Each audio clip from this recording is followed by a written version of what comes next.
ఇది వస్తుంది కదా లైటింగ్ కదా అట్రిక్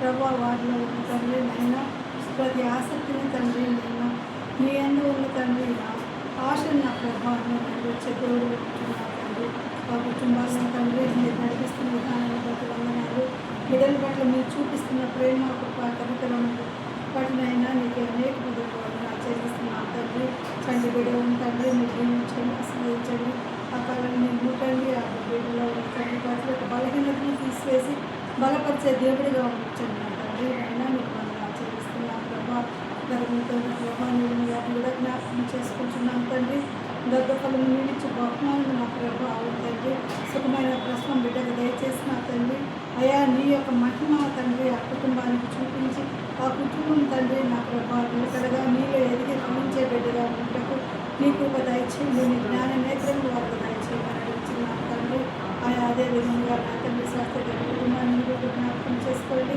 తండ్రి వారి విశేషం తండ్రి నడిపించిన విధానం బట్టి వారికి ఆచరిస్తున్నాము మంచి ఆరోగ్యం తండ్రి బట్టి దయచేయండి వారి తండ్రి వారి కుటుంబంలో పెట్టిన చర్చను కూడా నిర్వహించండి ఆశ్రయించండి మీరెంతగా చేయమని అడుగుతున్నాం దేవా తండ్రి ఇద్దరు చిన్న బిడ్డలతో తండ్రి నీకు నేనా నీ సన్నిధిలో కనబడటం తండ్రి ఎంతో ఆసక్తిగా నా ప్రభా పూల ప్రాంతమైన తండ్రి నా ప్రభా వేదిక చేయక నీ సన్నిధిలో నిలబడటం ప్రభా వారి తండ్రి ఎంతో ఆసక్తితో ఆశతో నీ సన్నిధికి తండ్రి నీ సమాజంలో ఉన్నత కనబడటం ప్రభా వారు నడిపించిన వందనాలు ఆయా కుటుంబాలను తండ్రి అత్యంతంగా ఆశీర్వదించండి నీ కృప బాహుల్యం బిడ్డల మీద ఉంచండి నా ప్రభా అదేవిధంగా తండ్రి బిడ్డలు సాక్ష్యం ఇచ్చిన నా తండ్రి ఆ సాక్ష్యం బట్టి కూడా నీ పట్ల ఆచరిస్తున్నాను తండ్రి ఆయా బిడ్డల సాక్ష్యం తండ్రి ఇంకా నూరంతలుగా పనులు చేసి ఆ కుటుంబాలకు నైనా నిండైన ఆశీర్వాదము పొందవచ్చుమని అడుగుతున్నాను తండ్రి ఏ హృదయం ఏ ఆలోచనతో ఉన్న ఆలోచనను సఫలపరిచి ఆ తండ్రి మీ వినాశనం బిడ్డలకు దయచేయండి అయ్యా ఈ సమాజం మందిరంలో ప్రభా నీ ముందు నాయన చిన్నమందా భయపడకూడదు తండ్రి అయినా అయినా నువ్వు ఆశ్రదించిన ఆయన మా మధ్యలో వసించి నీవు నా తండ్రి వాక్యానుసారంగా తండ్రి వాక్యం ద్వారా పాటల ద్వారా భయాన్ని స్థుతించి కనపరిచేటప్పుడు తండ్రి మా మధ్యలో సంచరించు ఎత్తపడుతున్న వాక్యం మా హృదయంలో మేము బదులుపరుచుకొని అయా మీ మీద ధ్యానం కలిగి మా హృదయాల్లో మేము ధ్యానించుకునే దగ్గరగా ఉంటే సహాయం చేయండి అయా ముఖ్యంగా నా తండ్రి ఓమేగా ఆసుపత్రిలో ఉన్న తండ్రి నైనా సతీష్ తండ్రిని జ్ఞాపకం చేసుకోండి మీ చిత్తమైతే నా ప్రభు ఆ బిడ్డకునైనా ఈ సువార్త అయ్యా మీరు ఒక్కసారి పరిచయం చేసే ఎవరినైనా తండ్రి ఆ బిడ్డకు తండ్రి ఆయన తండ్రి మీరు పంపించి ఆ బిడ్డకునైనా మీ సువార్త నీరు కలిగి అయ్యా నీవునైనా స్వస్థపరిచే దేవుడు అని ఒక మాట తండ్రి ఆ బిడ్డ చెల్లిపడడానికి సహకరించడానికి ఎవరినైనా మీరు పంపించమని వాటితో ఆశపడుతున్నాను దేవా అయ్యా బిడ్డందరినీ రక్షించండి నా ప్రభు ఆ ఆత్మనైనా మీరు రక్షించుకొని రక్షించిన అయా కీములు మీరుండండి నా ప్రభు స్వస్థత దయచేసి ఆ బిడ్డను తండ్రి నీ సాక్షాత్తున్నాను దేవా మీ చిత్తమైతే ఆ బిడ్డను రక్షించడానికి మొత్తం దయచేయమని ఈ చిన్ని మనవులు దయతో అంగీకరించి ఆలోచించమని నీ సన్నిధి ప్రకాశించమని చుట్టుపక్కల ప్రాంతం అయా ఇచ్చే సన్నిధి చుట్టూ యజ్ఞించి సేవలు వేయమని మా త్వరలో కానీ వేసి పరిస్థితున్నాను ప్రార్థిస్తున్నాను. మరి చెప్పబడిన సాక్ష్యం నిమిత్తం ఈ ఒక్క పూట మనం ప్రార్థన చేసేవారిగా కాకుండా సాక్ష్యం ఏంటంటే అప్పుడు ప్రార్థన చేసేవాడు లేదు. ఈ వారం అంతా ఈరోజు చెప్పబడిన సాక్ష్యం నిమిత్తం ఏదో ఒక సమయంలో మనం దేవునికి తెలియపరచాలి. అది మన యొక్క బాధ్యత. దేవునికి మహిమ కలుగును కాక. మరి వాక్య భావంలోనికి వెళ్ళడానికి కొన్ని హెచ్చరికలు. ప్రభు రాకడ అంటే మనం ఆల్రెడీ ఒక 3-4 వారాల నుంచి యుద్ధం గురించి తెలుసుకుంటూ ఉన్నాం. సాతాను మానవుల పైన కానీ రాజుల పైన కానీ ఏ విధంగా యుద్ధాలు చేస్తుంటే దేవుడు ఎలాగ సహకరిస్తున్నాడు, యుద్ధము యెహోవాది అనేటువంటి టాపిక్ గురించి మాట్లాడుతూ ఉన్నాము. కానీ ఇప్పుడు మనం మాట్లాడేది యాక్చువల్గా అయితే నేను ఏం మాట్లాడదాం అనుకున్నానంటే యెహోషువ గురించి చెప్పాలని అనుకున్నాను. కానీ దేవుడు ఏమన్నాడంటే యెహోషువ గురించి కాదు, సంఘము ఎలా ఎత్తబడాలి, సంఘానికి కావలసినటువంటి అర్హతలు ఏంటి, అసలు సంఘం అంటే ఏంటి, ఎత్తబడడం అంటే ఏంటి, రాకడ అంటే ఏంటి, ఏ విధంగా నీవు ఉన్నావు, ఏ స్థితిలో నీవు ఉన్నావు అనేది, అసలు క్రైస్తవుడువా క్రైస్తవుడు కావా, క్రైస్తవుడు అయితే ఏం కలిగి ఉన్నావు, ఏమి కలిగి ఉంటే నువ్వు ఎత్తబడతావు అనే దాని గురించి మాట్లాడమని చెప్తున్నాడు దేవుడు. మరి నిజమైన సంఘం అంటే ఒకరు కాదు, సమూహం. సంఘం అంటే ఒక్కరం కాదు, సమూహం. మరి ఈనాడు అనేకమైనటువంటి డినామినేషన్స్ ఉన్నాయి. పెంతెకోస్తు అని, బ్యాప్టిస్ట్ అని, లూథరన్ అని. దేవునికి ఈ డినామినేషన్స్తో సంబంధం లేదు. దేవునికి ఒకటే సంబంధం, అదే సార్వత్రిక సంఘం. నేను సార్వత్రిక సంఘంలో ఉన్నానా లేదా, అసలు సంఘానికి ఉండవలసిన లక్షణాలు ఏంటి, సంఘంలో నేనున్నానా, ఉంటే ఏ విధంగా ఉన్నాను, ప్రభు వస్తే నేను ఏ విధంగా ఎత్తబడతాను, అసలు ఎత్తబడడం అంటే ఏంటి అనేటువంటి ఈ టాపిక్స్ నిమిత్తము ప్రభు చిత్తమైతే దేవుడు ఎన్ని దినాలు ఇవి నడిపించనన్నాడు మనము తెలుసుకుందామండి. మరి బాప్తిస్మము పొందిన వెంటనే మనము క్రీస్తు రక్తంలో కడగబడ్డాం, అంతే కదా. మార్కు సువార్త 16వ అధ్యాయంలో ఒక మాట ఉందండి. మార్కు సువార్త 16వ అధ్యాయం 15-16 వచనాలు. 15-16 వచనాలు. మరియు మీరు సర్వలోకమునకు వెళ్ళి సర్వ సృష్టికి సువార్తను ప్రకటించుడి. మొదటి పాయింట్ ఏంటండి, మీరు సర్వలోకానికి వెళ్ళి సర్వ సృష్టికి నాట్ ఓన్లీ వన్ సంఘం, సర్వ సృష్టికి = మీరు బ్రాకెట్లో సార్వత్రిక సంఘం. అంటే సువార్తను ప్రకటించకపోతే సర్వ సృష్టి, సువార్త ప్రకటింపబడిన వారు ఎక్కడ ఉంటారండి, సార్వత్రిక సంఘంలో ఉంటారు. అంటే సర్వ సృష్టికి సువార్తను ప్రకటించండి. ప్రకటించాక ఏం జరుగుతుంది, నమ్మి బాప్తిస్మము పొందినవాడు రక్షింపబడును, నమ్మని వానికి శిక్ష విధింపబడును. దేవునికి మహిమ కలుగుగాక. రెండే ఆప్షన్స్ అండి, ఒకటి రక్షణ, రెండోటి శిక్ష. ఇందులో మనం బార్గెన్లు చేస్తాం కదా, ఏముండవండి, అయితే అవును లేదంటే కాదు, సే ఎస్ ఆర్ నో. అయితే పరలోకం లేదంటే నరకం, ఇందుకు మించి ఏముండవు ఇక్కడ. మనమే కొన్ని మందిరానికి రామ్మంటే ఎన్ని గంటలకి, 10 గంటలు, 10:30కి వచ్చినా పర్వాలేదు అంటాం, అంతే. మీరు రావడమే భాగ్యం అనుకుంటాం. అది ఎవరికి మనం చెప్పుకోవాలి, దేవునికి. మరి 12 గంటలు పర్వాలేదు అంటే మన పరిస్థితి ఏంటనేది ఆయనకు తెలుసు. నిజముగా సంపూర్ణ అదే అండి. మనం కూడా, నేను చాలాసార్లు ఉదయకాలం ముందు చెప్తున్నప్పుడు అందరికీ, ఉదయకాలం గూగుల్ మీట్లో అందరికీ చెప్తాను, క్రైస్తవులమైన మనందరికీ టైం టేబుల్ మారాలి. దేవునికి అనుకూలంగా టైం టేబుల్ వేసుకోవాలి. మనం నిజంగా టైం టేబుల్ ఎలా వేసుకుంటాం, మనకు అనుకూలంగా వేసుకుంటాం. మనకు అనుకూలంగా వేసుకుంటే మనం ఇక్కడే ఉంటాం, దేవునికి అనుకూలంగా వేసుకుంటే దేవుడి దగ్గర ఉంటాం. మరి ఏది కావాలో మనము డిసైడ్ చేసుకోవాలి. మొన్న మహబూబ్ నగర్ నుంచి ఒక పెద్ద ఆయన ఫోన్ చేశాడు, అమ్మ మీ వాక్యం వింటున్నాం మేము యూట్యూబ్లోని, బతికితే ఇలాగే బతకాలనిపించిందమ్మ పౌరుషం, కానీ వాక్యంలో మాకు పౌరుషం కనబడింది అన్నాడు ఆయన. ఎందుకంటే అయ్యో ఏమనుకుంటారు అలాగని చెప్పట్లేదు, మీరు విన్నదే విన్నానమ్మా, నేను వింటవే విన్నాను. నిజంగా 5వ దిక్కు యేసయ్య అని చెప్పారు కదా, అది నాకు బాగా నచ్చిందమ్మా. 4 దిక్కులే తిరుగుతామా, ఇంకా ఏంటని ఆగిపోతాము, కానీ 5వ దిక్కు ఉందని చెప్పారు కదా అని చెప్పి ఆ పెద్ద ఆయన మాట్లాడుతూ కొన్ని ప్రార్థనా అవసరాలు నాకు నమ్మకం కలిగిందమ్మా, మీరు ప్రార్థన చేస్తారని కొన్ని ప్రార్థనా అవసరాలు ఆయన ఇచ్చాడు. నిజమేనండి, ముఖస్థుతి కోసం మనము సేవ చేయాల్సిన అవసరం లేదు. బైబిల్ గ్రంథంలో బాప్తిస్మం ఇచ్చి యోహాను చాలా పౌరుషంగా పరిచర్య చేశాడు. ఈనాడు పౌరుషంగా పరిచర్య చేస్తే మన దగ్గర 10 మంది ఉన్నా పర్వాలేదండి, నాకు ఒక నమ్మకం. నేను దేవుడు కూడా ఎక్కువ మందిని అడగలే.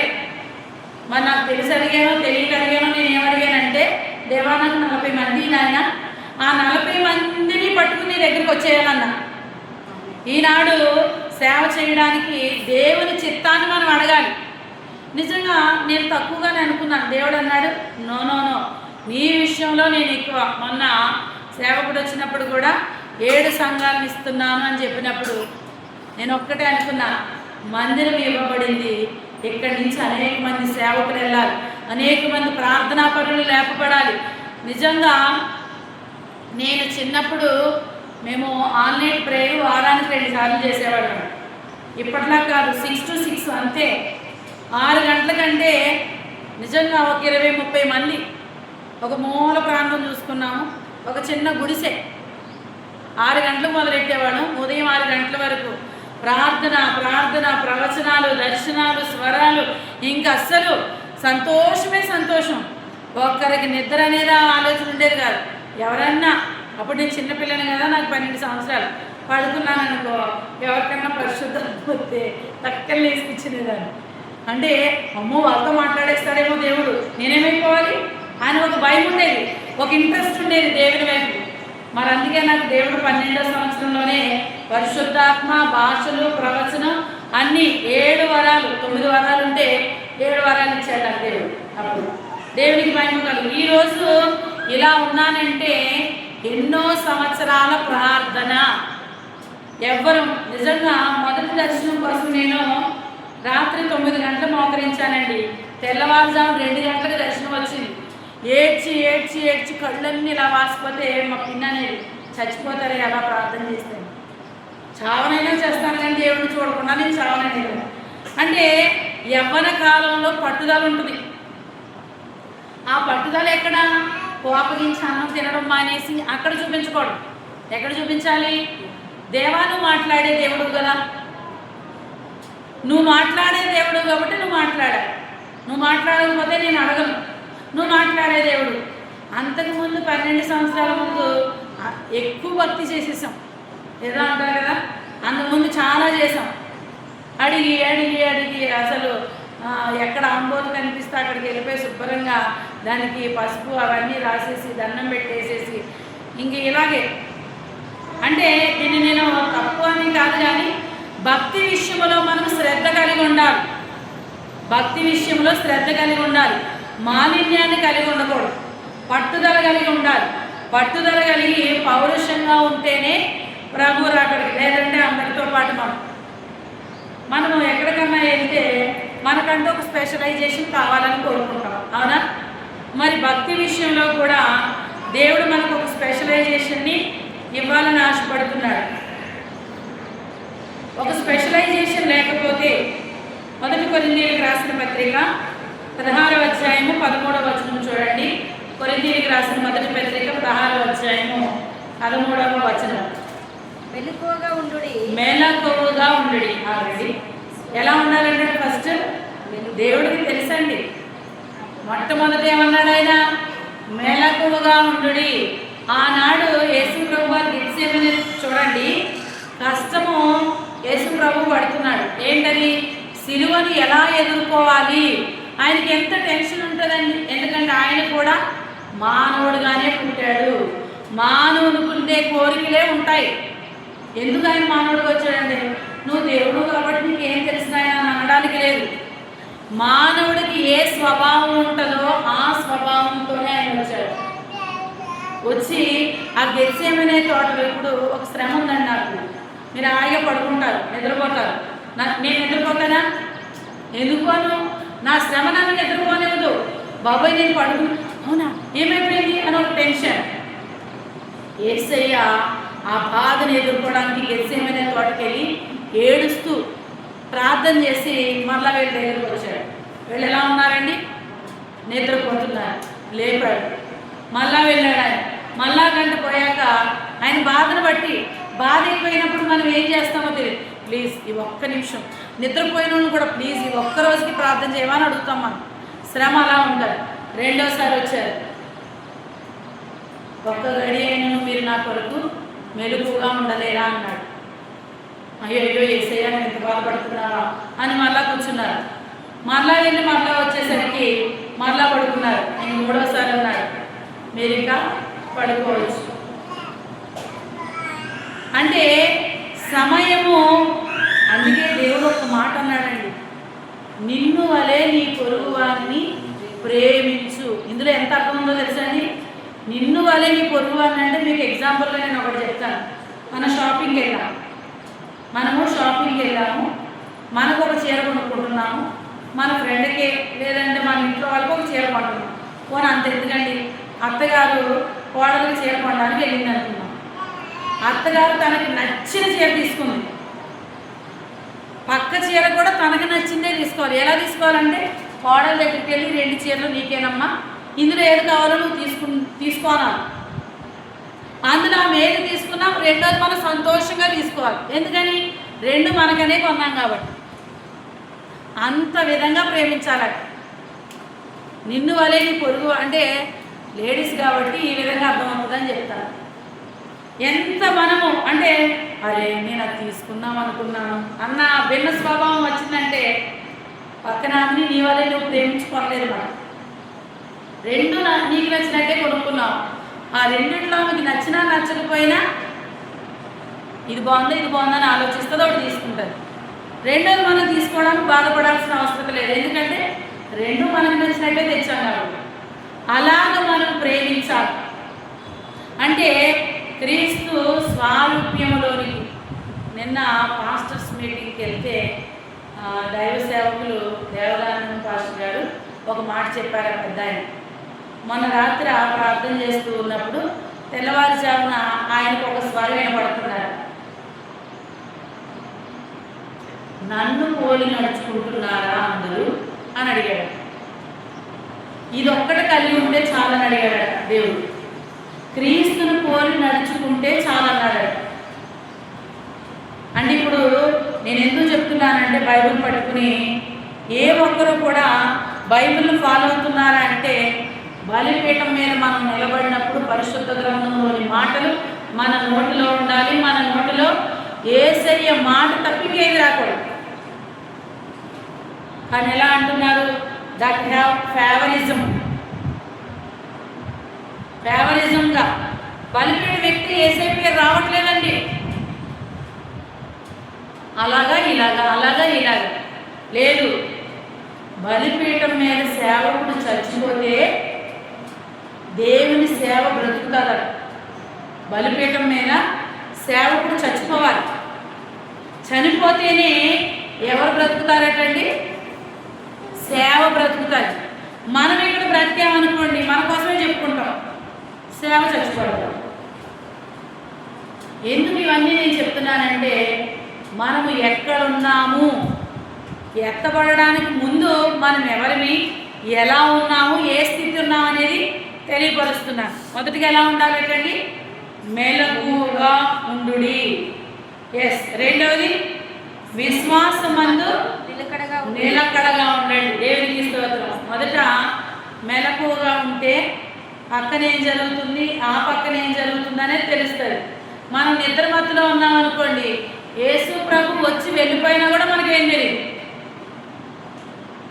మొన్న ఒక వీడియో చూశాను నేను. పడుకున్నాడు, ఒక సర్పం వచ్చింది, మీదంతా తిరిగింది. ఆ మనిషి మీద అంతా తిరిగి కాటేసి వెళ్ళిపోయింది. కాటు వేసి వెళ్ళిపోయినా కూడా తెలియలేదంటే అంత మత్తు నిద్ర. ఆ నిద్ర ఎక్కడ తీసుకెళ్ళింది? శాశ్వత నిద్రలోనికి తీసుకెళ్ళిపోయింది. అంటే మత్తులై ఉండొద్దని దేవుడు చాలాసార్లు చెప్పాడు. మత్తులై ఉండొద్దని. మత్తులో ఉన్నప్పుడు మనం ఏం చేస్తామో తెలియదు. అందుకే చూడండి, మద్యపానం మత్తుకు కారణం. వాళ్ళు ఏం చేస్తారో తెలియదు. పాపం వాళ్ళు చేసింది కూడా తర్వాత అడిగినా కూడా తెలియదు అంటారు. మరి మనకి ఏ మత్తు ఆవరించింది? మొదటిగా మనము మెలకువగా ఉండండి. నేను ఎత్తపడతాను ప్రభా, నేను మీ దగ్గరకు వస్తాను.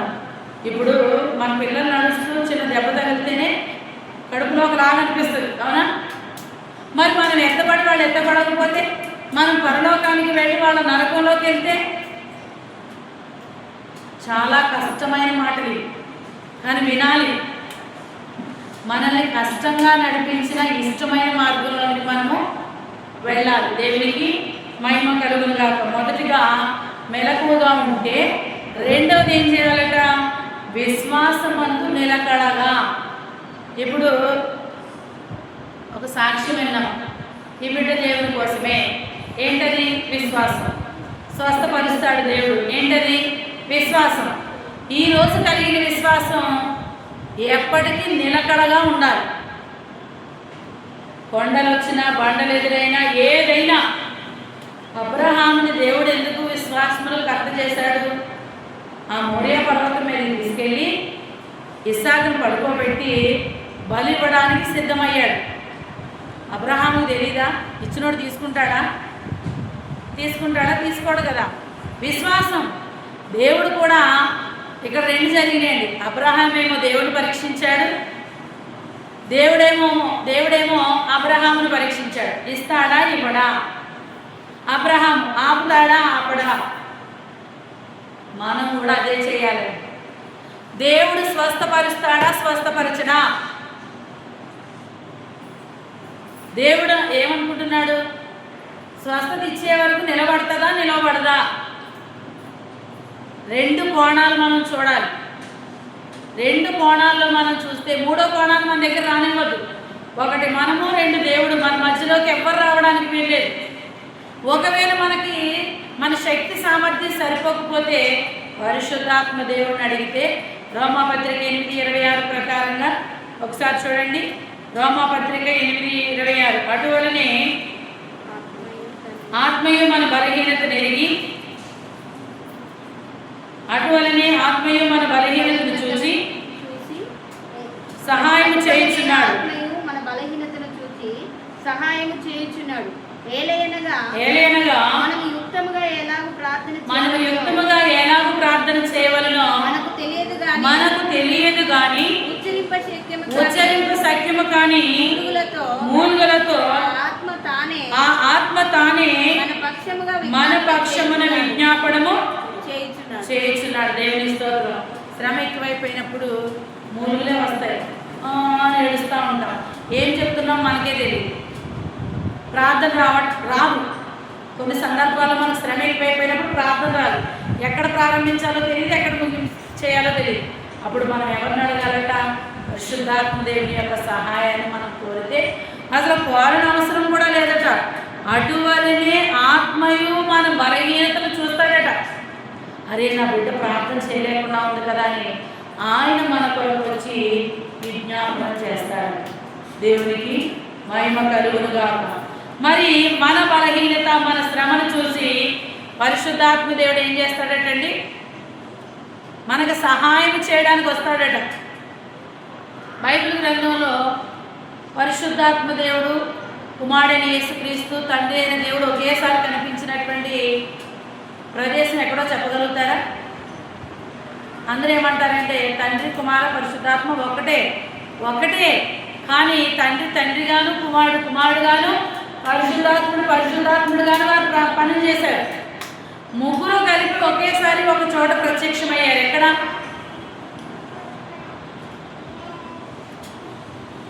చెప్పనండి. యేసు ప్రభు వారు బాప్తీసం పొందినప్పుడు అక్కడ ఎవరున్నారు? యేసు ప్రభు వారు ఉన్నారు. రెండవదిగా ఒక పావును వచ్చి వాలింది, పరిశుద్ధాత్మ దేవుడు. మూడవదిగా ఆకాశం నుంచి ఒక స్వరం వినపడుతుంది, ఈయన నా ప్రియ కుమారుడు. హల్లెలూయా, ఈయన నా ప్రియ కుమారుడు.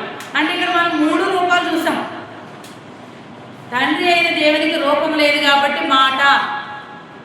ఆది యందు వాక్యం ఉండెను, వాక్యము దేవుని యొద్ద ఉండెను, ఆ వాక్యమే దేవుడై ఉండెను. మరి నిజంగా వాక్యము దేవుడై ఉన్నాడు. ఆదిలో తండ్రి ఉన్నాడా? కుమారుడు లేడా అని ఆలోచిస్తూ ఉన్నాడా లేడా? ఉన్నాడు. మొదటి అధ్యాయం 26వ వచనంలోనే మాట్లాడాడు కదా, మన పోలిక చెప్పున నరులను చేతుము రండని. తండ్రి, కుమార, పరిశుద్ధ. అంతెందుకు 15వ అధ్యాయంలో అబ్రహాముతో మాట్లాడుతున్నాడు. యెహోవా వాక్కు అతనికి ప్రత్యక్షమై, యెహోవా నామం అంటేనే క్రీస్తు. మళ్ళీ మనకి టాపిక్ డివైడ్ అవుతుంది కానీ నేను వెళ్ళట్లేదు. ఓకే, మొదటిగా ఏం చేయాలంటే మెలకుగా ఉండాలి. రెండవదిగా ఏం చేయాలి? విశ్వాసమందు నిలకడగా ఉండాలి. మూడవదిగా ఈ మాట కొరకు ఇక్కడికి వచ్చాము. ఎలా ఉండాలండి? పౌరుషంగా ఉండాలి. చచ్చామా బతికేమా అన్నట్టు ఉండదు. అయితే బ్రతకాలి, లేదంటే చావాలి. చస్తూ బ్రతుకుతూ మనం ఉండకూడదు. ఇందులో క్రీస్తులో. అలాగని నీరసంగా చచ్చిపోమంది శిష్టాన్ని కాదు, భక్తిలో నేను చెప్తున్నా. నీరసం మన దేహానికే కానీ ఆత్మకు రాదు. ఇందాక మనం మాట్లాడిన మాటలో గిద్యోను ఎక్కడ దాక్కున్నాడట? గానుగు వెనకాల దాక్కున్నాడట భయపడి. అప్పుడు యెహోవా దూత ఏమని పిలుస్తుంది?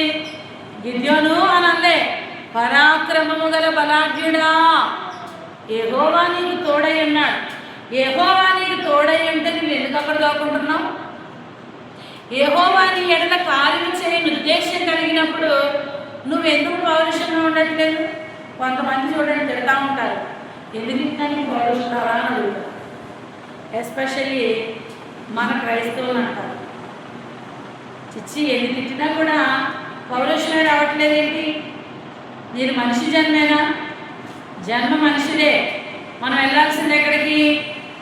దేవుని యొక్క స్వారూప్యంలోనికి రూపాంతరం చెందబడ్డాం. మనం రూపాంతరతలో ఉన్నప్పుడు మనం అందరం కొండల తట్టు కనులెత్తు కాదు, ఇప్పుడు మనం పైనే ఉన్నాం. నేను ఎక్కలేనంత ఎత్తైన చోటకి నన్ను ఎక్కించు ప్రభువా. మరి దేవుడు మనం పైగా ఉంటే పైనుంచి కిందన ఎవరు ఏం చేస్తున్నారో అన్నీ చూస్తాం, అవును కదా? అందుకే ఒక మాట అన్నాడు, ఏమని? క్రిందున్న వాటిని మరిచి పైనున్న వాటిని వెతకండి. వెతుక్కోవాలి మనం ఎప్పుడూను. మనల్ని మనమే వెతుక్కోవాలి. ఎక్కడ పడిపోయాము, ఏ స్థితిలో పడిపోయామని. ఏం కలిగి ఉండాలంటే పౌరుషం కలిగి ఉండాలి. తర్వాత బలవంతులయ్యుడి. దేని యందు బలవంతులై ఉండాలి? దేవుని యందు బలవంతులయ్యుడి ఉండి మీరు చేయు కార్యములన్నీ ప్రేమతో చేయాలి. ప్రేమలో కోపం ఉండదు, ప్రేమలో అసహనం ఉండదు, ప్రేమ ఉప్పొంగదు. ఎక్కడుందండి ఇది? బయలుదేరికి రాసిన పత్రిక 13వ అధ్యాయము 8వ వచనం చూడండి. కాదు, 4వ వచనం చూడండి. 13వ అధ్యాయం అక్కడే మొదటి పడింది. 13వ అధ్యాయము 4, 5 వచనం.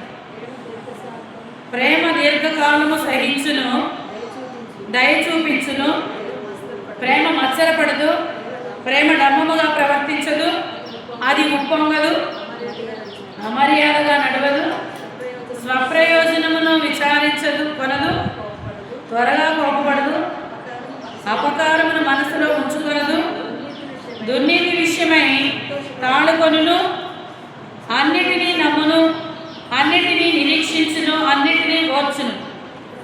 ప్రేమ శాశ్వత కాలము ఉండును. దేవునికి స్తోత్రం కలిగిన. ఉప్పొంగదంట, మత్సరపడదంట, దీర్ఘకాలం ఉంటుందంట. మరి ప్రేమ అని పేరు పెట్టుకున్న వాళ్ళలో ఇవన్నీ ఉండాలి. ప్రేమ అని పేరు పెట్టుకుంటారు కదా చాలామంది, ప్రేమలత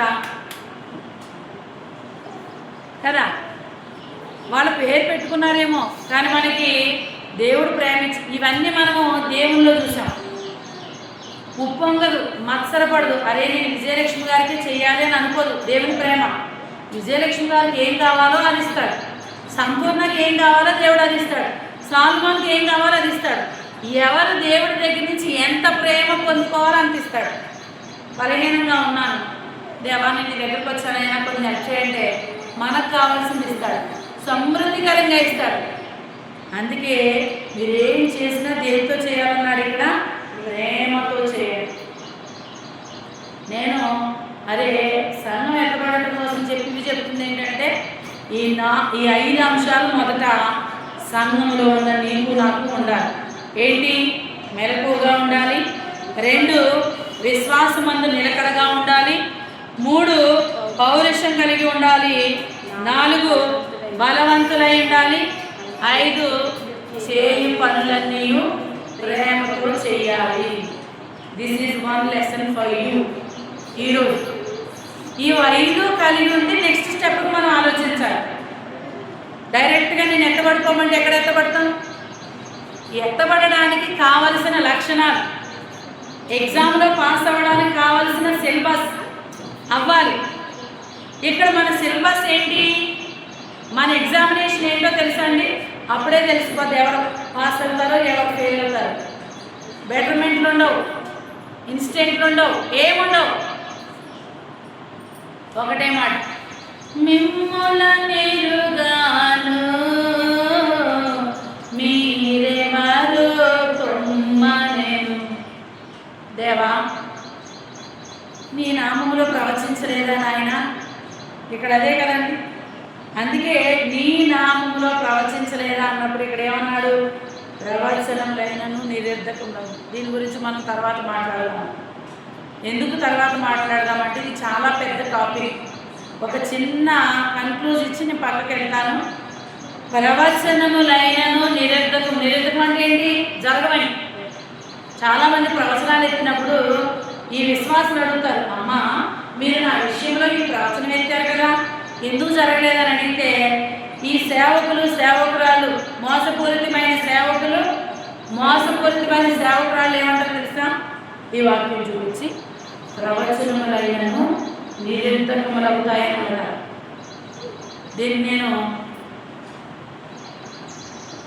హోసన్న మినిస్ట్రీస్ మీటింగ్స్ ఉంటాయి కదా, ఏ మీటింగ్స్ అవి? గుడారాల పండుగకి వెళ్తున్నప్పుడు మాతో పాటు ఒక 6-7 సేవకులు, నాకు తెలియదు, నన్ను కిరణాన్న తీసుకెళ్ళాడు, ఉన్నారు. ఉంటే వాళ్ళు నేను కొన్ని క్వశ్చన్స్ అడిగాను.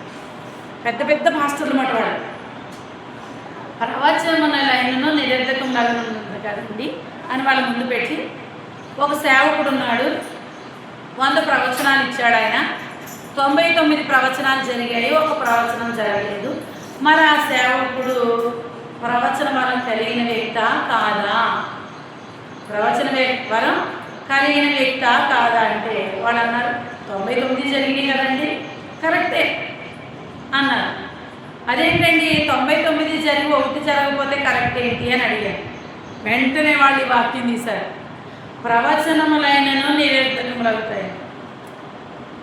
నా దగ్గర ఉన్న దేవుడిచ్చిన సమాధానం నేను అక్కడ వాళ్ళకి చెప్పాలని చెప్పాను. అవునా అని మొత్తం వాళ్ళు ఏం చెప్తారో మొత్తం అంతా విన్నాను. ఇదే చెప్పారు, 99 జరిగిన తర్వాత ఇప్పుడు జరగకపోతే ఆ పొందుకునే వ్యక్తికి అర్హత లేదు కాబట్టి ఆగిపోయిందని ఆ కోణంలో చెప్పారు ఒక సేవకుడు. ఇంకొక సేవకుడేమో నిరర్ధకములవుతుందని ఇంకొకరు చెప్పారు. అప్పుడు నేను అన్నాను, దీనికి నేను ఆన్సర్ ఇస్తానండి. మీరు సేవకులు కాబట్టి రేపు ఎప్పుడైనా మీకు ఇటువంటి ప్రశ్న ఎదురైనా, ఎవరైనా అన్ని ప్రవచనాలు జరిగి ఒక ప్రవచనం జరగకపోయినా ఎవరైనా చెప్తారేమో, మీరు ఈ మాట చెప్పండి అని.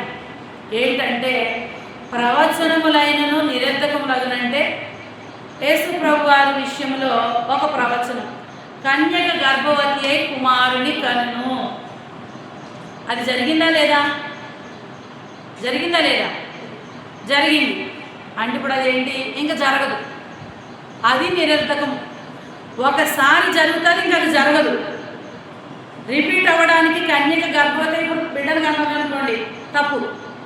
అప్పుడు దేవుని ఆత్మ చేత మనుష్య కుమారుడు ఈ గోడను ఈ దేవాలయమును పడగొట్టి 3 దినాల్లో కడతాడు. జరిగిందా లేదా? జరిగిన తర్వాత చాలామంది వచ్చి కూడా నేను చచ్చిపోయి సమాధి చేయబడతాను, 3 రోజుల తర్వాత లేస్తానన్నారు. ఏ మాటను బట్టి చేశారు తెలుసండి? అది యేసు ప్రభు వారు జరిగింది కదా, ప్రవచనం కదా, మళ్ళా జరుగుతుంది. లేదు లేదు, ఒక్కసారి జరిగిన ప్రవచనం మళ్ళా రిపీట్ కాదు, ఇది జరగదు అన్నదే నిరర్ధకం. నిరర్ధకం అంటే అయ్యింది, ఆగిపోలేదు, అయ్యి ఆగిపోయింది, ఇంకా అది ఆగాలంతే. అలాంటి ప్రవచనాలే నిరర్ధకంలో అవుతాయి. ఒక సేవకుడు ప్రవచనం ఎత్తాడు, ఫలానా నెలలో మీ కుమార్తె గర్భవతి అవుతుందని. అది జరగాలా జరగకూడదా? జరగాలి. జరగలేదనుకోండి 2 మాట్లాడుతున్నారు. ఒకటి నిరర్ధకమని మాట్లాడుతున్నారు, ఇంకొకటి ఏం మాట్లాడుతున్నారో తెలుసండి? దేవుడు ఇద్దామని వచ్చేసరికంట మనం అంట పొందుకునేగా లేమంటాం. దేవుడు ఇద్దామని వస్తే మనం పొందుకోవడానికి లేమంట. గర్భఫలం లేదు నాయన నాకు అని అడుగుతా ఉంటే, అడిగినందుకే కదా ఆయన ప్రార్థన చేశాడు. అడిగినందుకే కదా ఆయన ఏమి ఇచ్చాడు? ప్రవచనం ఇచ్చాడు. మరి అడగకుండా ప్రవచనం ఇచ్చాడు ఆయన? అడిగానంటే ఏంటి? నాకు పొందుకోవాలని ఉంది కదా. నీకే లేదు, నేనేం చేయను. అవి నీవు నావి మాటలు. దేవుని మాట వచ్చిందంటేని అవును. దేవుడు ఒక మాట అన్నాడు, ఒట్టు పెట్టుకోవద్దన్నాడు. మీరు మాట్లాడే మాట అవునంటే అవును, కాదంటే కాదన్నాడు. దేవుడే మనకు చెప్పినప్పుడు మరి సేవకుని సేవకురాల్ని ఆయన ఉపయోగించుకుని వాళ్ళ నోరు ద్వారా మాట్లాడుతున్నప్పుడు ఎందుకు జరగదండి? ఈ టాపిక్ మీ దగ్గర ఎవరైనా మాట్లాడితే రేపు ఈ టాపిక్ని మీరు డిఫెండ్ చేయకూడదు, ఆగాలి, దాన్ని మీరు సమర్థించకూడదు. ఓకే, ఏం కలిగి ఉండాలండి? సంఘంలో మనం ఉన్నప్పుడు, సంఘంలో మనం సభ్యులుగా ఉన్నప్పుడు, ప్రభు రాకడకి నేను ఎత్తబడాలి అనే ఆలోచన ఉన్నప్పుడు 5 కలిగి ఉండాలి. మొదటిగా ఏంటండి? మెలకువగా ఉండు. 2 విశ్వాసమందు ఉండమని లేదండి, విశ్వాసమందు నిలకడగా, అటు ఇటు త్రొట్టిల్లిపోవద్దు, నిలకడ కలిగి విశ్వాసమందు ఉండాలి. 3వదిగా పౌరుషము గలవారై ఉండాలి. 4వదిగా బలవంతులై ఉండాలి. నేను బలవంతులు ఏంటండి? బలహీనత అంతా నా ముఖంలోనే కనిపిస్తుంది అంటారు. నిజమండి, నేను చెప్తున్నా. నాకు ఎంత నీరసం ఉన్నా, నేను మన మీరు వచ్చినప్పుడు చూసారా 3 రోజులు ఫాస్టింగ్ ఉన్నానా? అప్పుడు ఎలా మాట్లాడుతున్నాను, ఇప్పుడు అంతే. మన బలహీనతను ఏం చేయాలి? మనం తొక్కేయాలి. బలవంతుడు బయటకు వస్తాడు. యోవేలు గ్రంథము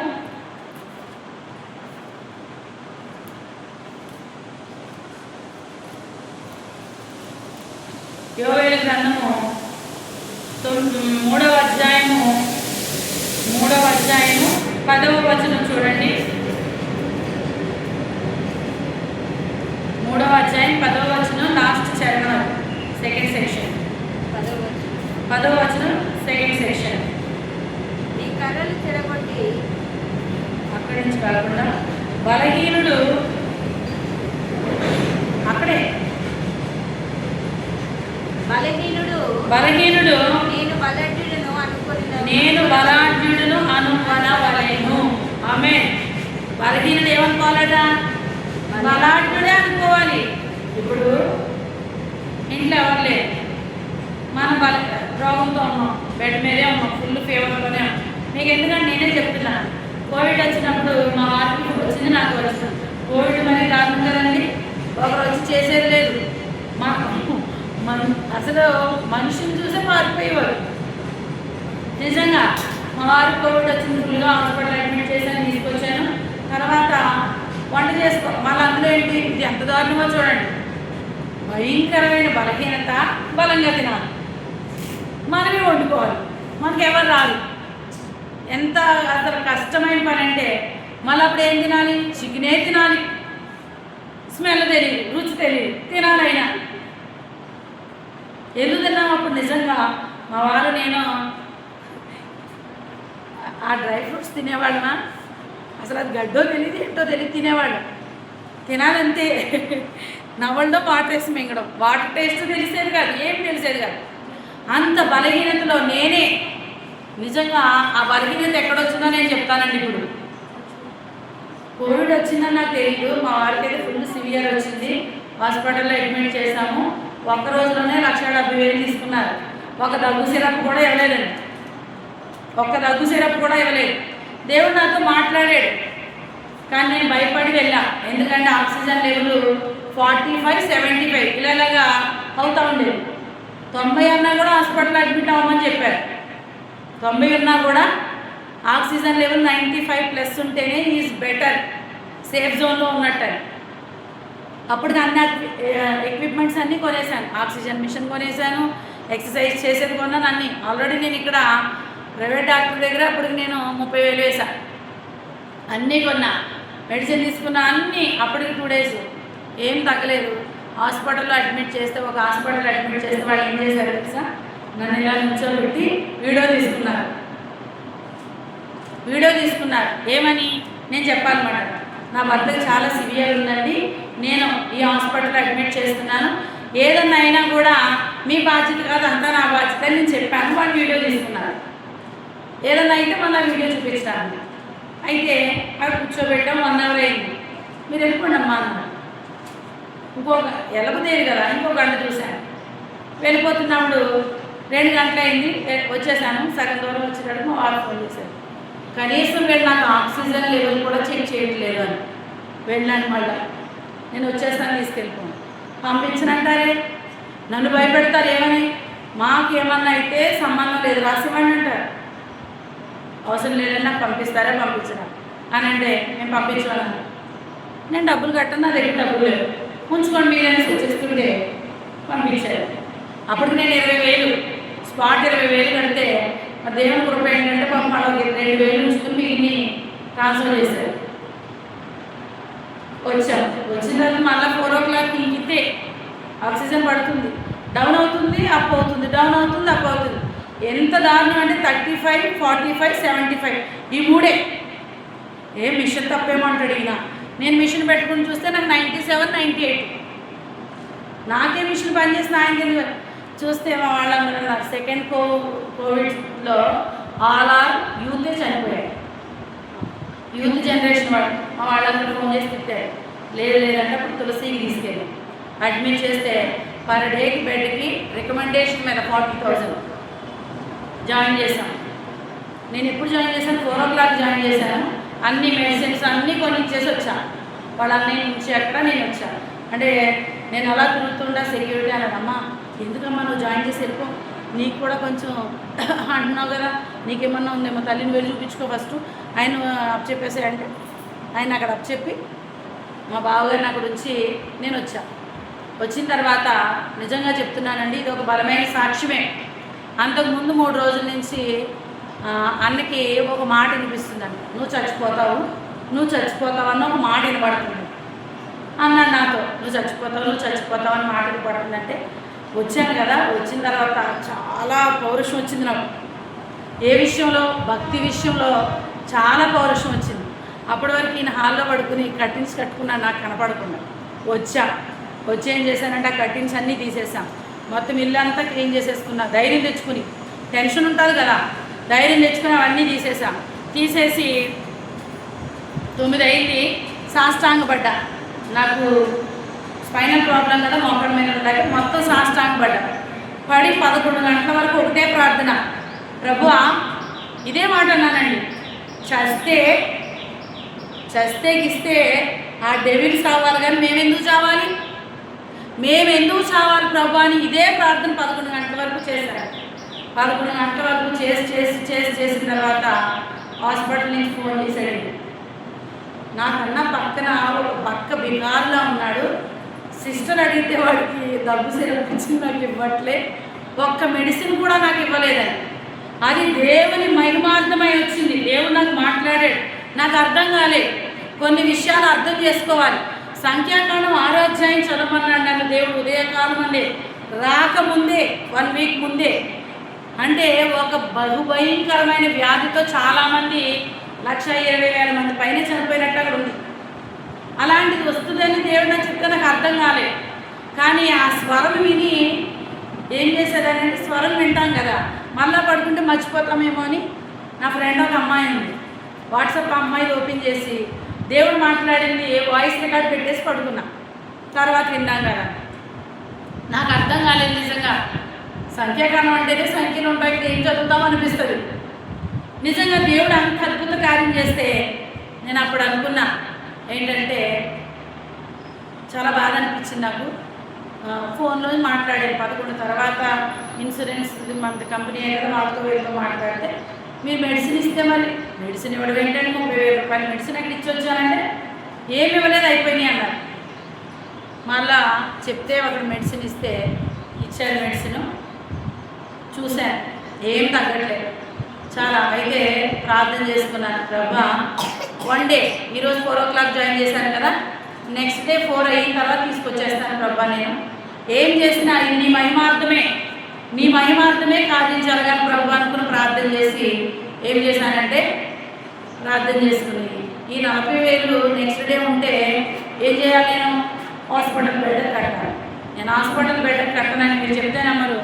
అదే హాస్పిటల్ దగ్గర ఉండి నేను వెళ్తున్న మందిరానికి ఆ 40,000 ట్రాన్స్ఫర్ చేశాను.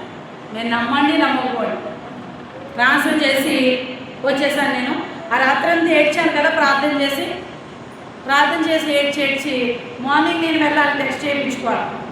ఆ రోజు వస్తూ చికెన్ తెచ్చుకున్నా, వండుకున్నా, అది దాన్ని మట్టిలాగే కనిపించింది నాకు. స్మెల్ లేదు, ఏం తింటాం, తినాలట. ఏడ్చి పొద్దుటే వేసి అన్నీ ప్రిపేర్ చేసుకున్నాను. హాస్పిటల్ తీసుకెళ్దాం, తనకు చెప్దాం, తీసుకొచ్చేద్దామని. నేను వెళ్ళి టెస్ట్ చేయించుకోవాలి. నేను ఇలా డోర్ ఓపెన్ చేశాను. మన ఇంటి దగ్గర డోర్కి కాళ్ళు తుడుచుకుని డోర్ మ్యాట్ ఉంటుంది కదా, ఆ మ్యాట్ మీద ఒక పక్షి చచ్చిపోయాడు. మ్యాట్ మీద చచ్చిపోయాడు. మనకు తెలివి ఎక్కువ కదా. తర్వాత చూద్దాం, దీని సంగతి ఫోటో కొట్టుకుందాం. మరి రేపు సాక్ష్యం చెప్పినప్పుడు అన్ని ప్రూఫ్ ఉండాలి. నమ్మరు కదా. అరే ఈ సిటీలో నీళ్ళు ముందుకు వచ్చి ఈ డోర్ మ్యాట్ మీద పక్షి చచ్చిపోయిందా, మేము నమ్మాలా అంటారు. మంచిగా ఫోటో తీసుకున్నాను. దాన్ని అలా మ్యాట్తోనే పక్కకు చెప్పేసి వెళ్ళా. టెస్ట్ చేయించుకున్నా, నాకు పాజిటివ్ అని వచ్చింది. అక్కడికి వెళ్ళిన తర్వాత అన్న ఏడుస్తున్నాడు, అమ్మో నీకు వచ్చింది కదా, ఇప్పుడు నాకు నీకు ఎవరు చేస్తారని. నేను ఒకటే మాట చెప్పాను, ట్రీట్మెంట్ లేదు, ఏమీ లేదు, బ్రతికితే దేవుని సేవ చేద్దాం, చేస్తే దేవుడి దగ్గరికి వెళ్దాం. రెండో మాట అనలేదండి, ఇక్కడ అంటున్నాను కానీ అనలే, బ్రతుకుతాం, దేవుని సేవ చేస్తాం అని చెప్పాను. 4 o'clock వస్తాను, నేను తీసుకెళ్ళిపోతానని చెప్పాను. వచ్చేసాను. వచ్చిన తర్వాత ప్రార్థన చేశాను. అందరూ నాకు ఫోన్ చేసి, పిచ్చెక్కిందా నీకు, ఎందుకని తీసుకొస్తావు నువ్వు, మనిషి ఎలా ఉంటే అలా ఉంటే ఏమో మాట్లాడారు. 4 o'clockకి పంపించేయమండి అని చెప్పాను. పంపించినాను. ఎన్ని చెప్పినా అయితే వాళ్ళ అన్నయ్యతో ఒకటే మాట, మా దగ్గర డబ్బులు లేవండి, 1,70,000 ఖర్చు పెట్టాను, ఇంకేమన్నా ఖర్చు పెట్టుకుంటే మీరు ఖర్చు పెట్టుకొని మేము వదిలేసి వెళ్ళిపోతున్నామని వచ్చేస్తుంటే అప్పుడు వాళ్ళు పంపించారు. ఎంత సాతాను శోధన అంటే అప్పటి వరకు ట్రీట్మెంట్ ఏ ధైర్యంతో, దేవుడి ధైర్యంతో. ఒకటి ఆర్ఎంపీ డాక్టర్ ఉన్నాడు కదా, ఆయన పేరు బాబా, ఇప్పుడు చెప్తున్నాను బాబా డాక్టర్. ఆయన అన్నాడు, మీరు మెడిసిన్ రాయించేసి తెచ్చేసుకోండి, నేను ట్రీట్మెంట్ చేస్తాను. నా పరిస్థితి ఎలా ఉంది చూడండి. నేను అడిగా, ఇంజెక్షన్ తీసుకోమంటారా, మెడిసిన్ తీసుకోమంటారా అని. మరి ఇంజెక్షన్స్ అయితే మీరు చేస్తారా అని అడిగాను. ఆయన చేస్తానన్నాడు. రాయించుకొచ్చాం. 2 daysకి ఇచ్చాము. అక్కడికి 2 daysకి 43,000 ఎంతో రాశారు, 43,000 ఎంతో పట్టుకుని వచ్చాము. వస్తే ఫోన్ చేశాను, ఇంజెక్షన్ చేయడానికి రావాలంటే అది క్లినిక్ క్లోజ్ చేసుకుని 9-10 గంటలకు వస్తానండి అన్నాడు. 10 గంటలకు వచ్చాడు, ఇంజెక్షన్ చేసి వెళ్ళాడండి, అంతే. నెక్స్ట్ డే మార్నింగ్ నుంచి ఫోన్ చేస్తే తీయడం. నెక్స్ట్ డే మార్నింగ్ నుంచి ఎన్ని ఫోన్లు చేస్తున్నానో ఏంటి నాకు అర్థం కాలేదు. ప్రభు ఏంటి ఆయన చేస్తానన్న, ఎవరు ఫోన్ చేసి ఇంజెక్షన్, మేము రాము ఎవరు వస్తారు, ఫోనే దిగట్లేదు. ఆన్లైన్లో డాక్టర్ యాప్ నుంచి వెళ్ళారు. వాళ్ళు ఏమన్నారంటే సజెషన్స్ ఇస్తాం కానీ ఇంజక్షన్కి మేము రామన్నాము. మా ఫ్యామిలీలో తెలిసిన డాక్టర్ ఉన్నాను. అయితే ఈ మెడిసిన్స్ అన్నీ నేను ఏం చేశానంటే పక్కన పడేశాను. ఇంజెక్షన్స్ కదా అవన్నీ పక్కన పడేసి మా ఫ్యామిలీకి సంబంధించిన రిలేటివ్ అయిన మెడిసిన్ చెప్పాడు. రాసుకున్నాను, అన్నీ అయితే ఇప్పించాను, అవి వేస్తాను. ఈయన చేస్తా ఉన్నాను, ఫోన్ తీయట్లేదు, నాకు అర్థం కాదు ఏంటి. నేను ఒక మాట అందామని ఆయన్ని, మీరు చేస్తానంటేనే కదండి నేను ఇంజెక్షన్స్ అడిగాను, లేదంటే నేను మెడిసినే తెచ్చుకునేది అంటాను. ఈ మాట అన్నా చెప్దామని ఫోన్ తీయలేదు 4-5 రోజులు. అయితే తర్వాత ఏమైంది, 4-5 రోజులు 2 రోజులు అయింది. అసలు ఎలా అంటే దగ్గు వచ్చేది, దేవా తండ్రి, వస్తే 1-2 గంటలు కానీ కంట్రోల్ అయ్యేది కాదు. ఒక బ్రీతింగ్ వచ్చేసేది ప్రాబ్లం. చాలా బాగా వేసి రక్తం చేయమని అంటూనే ఉండేవాడు. నిజంగా ప్రార్థన చేశాం. అయితే ఆక్సిజన్ లెవెల్ చూసు ఇంటికి వచ్చిన తర్వాత సాతాను నాతో మాట్లాడుతుంది కదా, ఎందుకు 40,000 ఇచ్చావు నువ్వు, ఉంటే ఇంకొక రోజు హాస్పిటల్కి వచ్చిన కదా, ఇప్పుడు వెళ్ళి ఆక్సిజన్ లెవెల్ చెక్ చేయి నువ్వు అంది. నిజంగా లేచా వెళ్ళి చెక్ చేస్తే 35 ఉంది. చాలా టెన్షన్ వచ్చి మళ్ళా ఆటో కట్టించి మళ్ళీ వేరే హాస్పిటల్కి పంపించాను. విచిత్రం ఏంటో తెలుసండి, అక్కడికి వెళ్తే 92 వచ్చిందంట.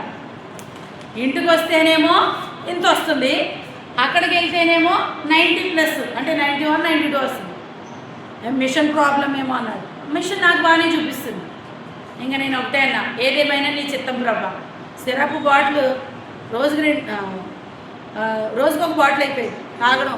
అంటే లెగుస్తున్నప్పుడు తాగే లేచేవాడు ఆయన, ఆ దగ్గుకు తట్టుకోలేక. 3-4 days 5 days అయింది, బాగానే ఉంది. దేవుడు స్వస్థతనిచ్చాడు. ప్రార్థన చేస్తారు, చాలా ప్రార్థన చేస్తాను. అలాగే నేను పడుకోలేదండి. నేను మహా అయితే రాత్రి 1 గంట పడుకోలేదాన్ని, ప్రార్థన చేస్తూనే ఉండేదాన్ని. నేను ఒకటే అన్న, అందరికీ ఫోన్ చేసి ఒకటే అడిగా, మీరు రాలేరు, నేను రమ్మని కూడా మిమ్మల్ని అన్ను, ప్రార్థన ఫోన్లో చేయండి. మీరు రాలేరు, రమ్మని కూడా నేను అన్ను, ప్రార్థన ఫోన్లో చేయండి అని. చేసాం. ప్రార్థన చేసి చేసి చేసి దేవుడు మంచిగా నెమ్మదిగా, ఈయన ఎక్సర్సైజ్ చేసేవాడు, బ్రీతింగ్ ఎక్సర్సైజ్ అని దేవుడు స్వస్థతనిచ్చాడు. 6వ రోజు నాకు డాక్టర్ ఫోన్ చేశాడు, సిస్టర్ నాకు అస్సలు బాగాలేదు, నాకు అంటే మేము హాస్పిటల్కి వెళ్తున్నప్పుడు ఆయన అనేవాడు, నాకు అర్థం కాలేదు, నేను అప్పటికే వచ్చిందేమో అని అనుకున్నాను. ఆయన అన్నాడు, బ్రదర్ మీరు తగ్గుతున్నారు ఏంటంటే, నేను ఇప్పుడు టెస్ట్ చేయించుకుంటే నాకు కూడా పాజిటివే చూపిస్తుంది అన్నాడు ఆయన. తగ్గుతూ ఉంటే యాక్చువల్గా టెస్ట్ చేసేవారు కదా, ఏం టెస్ట్ అని, దాంట్లో మా వారికి 9 పాయింట్లు ఉంది, ఈ బాబా డాక్టర్ 14 పాయింట్లు. అది పాయింట్స్ని బట్టి అంటే లంగ్స్ ఇన్ఫెక్షన్ ఎంత ఉందని. అయితే నాకు ఇలాగా వాళ్ళ ఫాదర్ ఇచ్చేసి 4 రోజుల తర్వాత మిస్డ్ కాల్స్ చూసి ఫోన్ చేశాడు. ఏమైందంటే, బాబుకి అస్సలు బాగాలేదు, ఫోన్ లాగేసుకున్నారంట. నువ్వు ముందు ఆరోగ్యం చూసుకో ఫస్ట్, తర్వాత నువ్వు ఎవరికైనా ట్రీట్మెంట్ ఇవ్వాలి. చాలా సివియర్ అయిపోయిందంట అబ్బాయి. వాళ్ళ ఇంట్లో డాక్టర్స్ కాబట్టి టెస్ట్ చేయించుకున్నారు, చూపించుకుని గ్లూకోజ్లు అవన్నీ వాళ్ళు సెట్ చేసుకున్నారు. ఆల్మోస్ట్ అందరికీ మెడిసిన్ పబ్లిక్ అయిపోయినప్పుడు కోవిడ్ వస్తే ఏ మెడిసిన్ వాడాలనేది పబ్లిక్ అయిపోయింది. అదే మెడిసిన్ వాడటం, నేను అదే మెడిసిన్. నిజంగా మీకు చెప్తే నమ్మరు, మెడిసిన్ వాడలేనంతసేపు నాకు ఏ నీరసం లేదు. మెడిసిన్ వేశాను, నా నీరసం ఎంత నీరసమో, కళ్ళు తిరిగిపోతూ ఉండేవి. డాక్టర్ వాళ్ళే చెప్పారు, ఈ ట్యాబ్లెట్ వేసుకున్న తర్వాత పడుకోవాలి, లేదంటే కళ్ళు తిరుగుతున్నట్టు ఒకలా ఉంటుంది. మరి అటువంటి పరిస్థితి నుంచి దేవుడు తప్పించాడు. ఈ దినమందు ఇక్కడ నిలబెట్టుట కొరకే. ఈ దినము యెహోవా ఏర్పాటు చేసిన దినము. ఆయనకు తెలుసు వర్తమాన భూత భవిష్యత్ కాలములో ఆయన ఉన్నవాడు. మరి ఇంత పబ్లిక్గా నేను సాక్ష్యం చెప్పగలుగుతున్నానంటే దేవుడు నాకు చేసిన మేలు. సజీవుడా, సజీవులే కదా నిన్ను స్తుతిస్తారు. మనం సజీవులుగా ఉండి చనిపోయిన యేసయ్యను మనం స్తుతించగలమా? ఆయన చనిపోలేదు, మన కొరకు లేచి నిరంతరము మన కొరకైనా పోరాడుతూనే ఉన్నాడు. మరి మీలో నేను ఒక పౌరుషము కలిగించాలని ఈ యొక్క సాక్ష్యాన్ని చెప్పాడు. చస్తే నేనెందుకు చావాలి? దేవుడు చెప్పి నన్ను తీసుకెళ్తానంటే okay, I'm accepted, we're accepted. మనతో పలుకుతున్న పలుకులు ఎవరివండి? దేవునికి వ్యతిరేకి పలుకుతున్నటువంటి మాటలు. ఎందుకు యాక్సెప్ట్ చేయాలి? మీరు ఎంత కష్టపడినా వస్తాయంట కాళ్ళు. ఎవరు చెప్తున్నారు ఇవి? దేవుని చెప్తున్న మాటలు, దేవునికి వ్యతిరేకి చెప్తున్న మాటలు. ఇవెందుకు మనం వినాలి? ఇవెందుకు మనం వినాలి? దేవుని సేవకుడుగా ఆ బిడ్డ పుట్టి ఉంటే కూర్చొని వాక్యం చెప్తాడండి? నుంచునే కదా వాక్యం చెప్పాలి. మరి నుంచోవాలంటే ఏం కావాలి? కాళ్ళు కావాలి. అందుకే పడకుండా నిలుచు పాదముల్ పాదముల్ పాదముల్, పడకుండా నిలుచు పాదముల్ దేవుడు ఇచ్చెను. నుంచున్నప్పుడు పడిపోకుండా, నడుస్తున్నప్పుడు పడిపోకుండా ఉండే పాదాలే దేవుడు ఇచ్చాడు. అవి కాని ఏవైనాను కూడా ఎవరిచ్చినట్టు? దేవుడే ఇస్తాడు. దాన్ని పాడు చేసేది సాతాను. మనము పట్టుదల కలిగి ఉండాలి, మెలకువగా ఉండాలి, విశ్వాసమందు నిలకడగా ఉండాలి, పౌరుషము కలిగి ఉండాలి, బలవంతులై ఉండాలి. చేసే ప్రతి పని ప్రేమతో చేయాలి. దేవునికి మహిమ కలుగునుగాక. మరి సంఘముగా నీవు నేను ఉంటే ఎత్తబడే గుంపులోనికి వెళ్ళాలంటే ఫస్ట్ ఆఫ్ ఆల్ ఈ 5 అర్హతలు మన చేతిలో పట్టుకోవాలి. దావీదు గొలియాతును చంపడానికి ఎన్ని రాళ్ళు తీసుకెళ్ళాడండి? మాట్లాడలే. దావీదు గొలియాతును చంపడానికి ఎన్ని రాళ్ళు తీసుకెళ్ళాడు? ఇప్పుడు మనం ఎన్ని రాళ్ళు వేసుకున్నాం వెనక్కి? 5 రాళ్ళు. ఎన్ని రాళ్ళు వేసుకోవాలి? ఇవి ఎక్కడ వేయాలో అక్కడ వేయాలి. కిడ్నీలోని గాలి మెడలో వేయకండి. ఆ స్టోన్స్ తీసేయాలి. ఈ రాయ తలకు మూల రాయి అవుతుంది. హల్లెలూయా. ఎందుకంటే క్రీస్తు ఎవరండి? బండ. ఆ బండలో రాళ్ళు మనం. అర్థమవుతుందండి? మన దగ్గర ఈ 5 పరిశుద్ధమైన రాళ్ళు ఉండును గాక. రాయి గురి చూసి కొట్టామంటే శత్రువు ఏమవ్వాలి? నేలకు ఒరిగిపోవాలి. శత్రువు నీ బలహీనత అయినా, శత్రువు నీకు విరోధమైన వ్యక్తులైనా, శత్రువు నీకు రోగమైనా, శత్రువు నీకు ఆర్థిక పరిస్థితి అయినా ఏ పని జరగదు. వీడేది చేసినా జరగదు, ఏమి చేసినా జరగదు అంటున్నారా? అదే నీ శత్రువు. తీసుకోవాలి 5 రాళ్ళు. మొదటి రాయి చేసాకే రెండో రాయికి వెళ్ళాలి. మొదటి రాయి కరెక్ట్గా ఉందా? తెలిసి ఆడేవాళ్ళము, తెలియక ఆడేవాళ్ళము తెలియదు కానండి 5 రాళ్ళు ఆట ఆడేవాళ్ళం, అవునా? మరి అది పెద్దలు తెలిసి పెట్టారు, తెలియక పెట్టారు తెలియదు. 5 రాళ్ళు ఆట మేము పల్లెటూరులో చాలాసార్లు ఆడేవాళ్ళం. ఈ 5 రాళ్ళు పట్టుకొని మొట్టమొదటిగా ఏ రాయికి పదునివ్వాలి? మెలుకువకి. ఈ 4 రాళ్ళు ఈ మెలుకులోనే ఉంటాయి. నేను పడుకుంటానంటే విశ్వాసం కూడా, అవునా? ఇప్పుడు చూడండి, సంఘానికి వచ్చినాడు, అదే నాకు కొంచెం నీరసంగా నేను పడు, అవునా? అటు ఇటు పనిచేసి నక్క పడుకుంది కదా నేను పడుకుంటాను. అందుకే మనము వాళ్ళకి సేవకులు చూడండి, ఇప్పుడు నేను ఇలా నిలబడ్డాను, నాకు 10 నిమిషాలు కూడా నిలబడమని చెప్పలేదు డాక్టర్, 10 నిమిషాలు కూడా నిలబడద్దు. అందుకే అటు ఇటు తిరుగుతాను. ఒకవేళ నేను నిరుత్సాహంగా ఉన్నాను అనుకోండి, సంఘం అంతా నిరుత్సాహంలోకి వెళ్తారు. నేను ఇక్కడ చచ్చిపోవాలి, క్రీస్తులో బ్రతకబడాలి. దేవునికి స్తోత్రం. అప్పుడే మనము ఎత్తబడాలి. దేవునికి మహిమ కలుగును గాక. ఆదివారం అయితే చర్చికి వెళ్ళామా వచ్చామా, ఇది కాదు. నీకు పిల్లలు పుట్టకపో, అది దేవుని చిత్తం. ఇవ్వాలన్నది ఆయన చిత్తం. నీ గర్భఫలం వచ్చినా రాకపోయినా, ఏది వచ్చినా, ఏది జరిగినా, ఏది జరగకపోయినా, ఏది ఆగిపోయినా, రాకడ మాత్రం ఆగదు. రాకడ ఆగదు. అందుకే ఒక పాట, రాకడనే రైలు బండి వస్తున్నది. నాకు ఈ పాట రాదు కానీ చాలా పాట. రైలు ఒకరు ఎక్కారా ఒకరు దిగారని చూడదు, టైంకి వస్తుంది వెళ్ళిపోతుంది అంతే. ఎక్కిన వాళ్ళు ఎక్కుతారు. బస్సు అనుకోండి, అయ్యో పాపం ఫోన్ చేస్తారు, ఇంటిమెంట్ చేస్తారు, మేము ఇక్కడ మీరు ఇంకా రాలేదేంటండి. రైలుతో ఎందుకు వచ్చారంటే అది ఆగదు, వెళ్తూ ఉంటుంది. ఎక్కిన వాళ్ళు ఎక్కినట్టు తీసుకెళ్తుంది, ఎక్కలేని వాళ్ళు వదిలేసిపోతుంది. అయ్యో ట్రైన్ మిస్ అయింది, అవునా ముందు రావాలని తెలియదా అన్నమాట. లోకంలో ట్రైన్ ఒకటి మిస్ అయితే ఇంకొకటి నీ గమ్యాన్ని చేరుస్తారు. కానీ రాకడికి ఒకటే రైలు, 2, 3 ఏముండవు.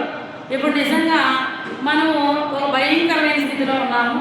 ఇక్కడి నుంచి బయటికి వెళ్ళాలన్నప్పుడు ఏం చేయాలి? అందరం టయానికి 9 గంటలకు వస్తుందండి బస్సు, మీరు ఎక్కాలి. మీరు ఎక్కకపోతే 10 సంవత్సరాలు ఎక్కడే ఉండిపోతారని అన్నారు. 10 సంవత్సరాలు ఏంటండి, 10 గంటలు మీరు ఎక్కడే వెయిట్ చేయాలంటే మనం ముందు 9కి ముందు 8, 7 గంటల నుంచి ఉంటాం కదా. మరి బస్సుకి అన్నిటికి ఎంత విలువిచ్చి దేవునికి ఎందుకంటే మనం అంత విలువలేకపోతున్నాం? ఒక్కసారి మనము పరిశీలన చేసుకున్నాం. ఆలోచనగా ఉంటున్నామా? ప్రతి ఒక్కరము ప్రార్థన చేద్దాం.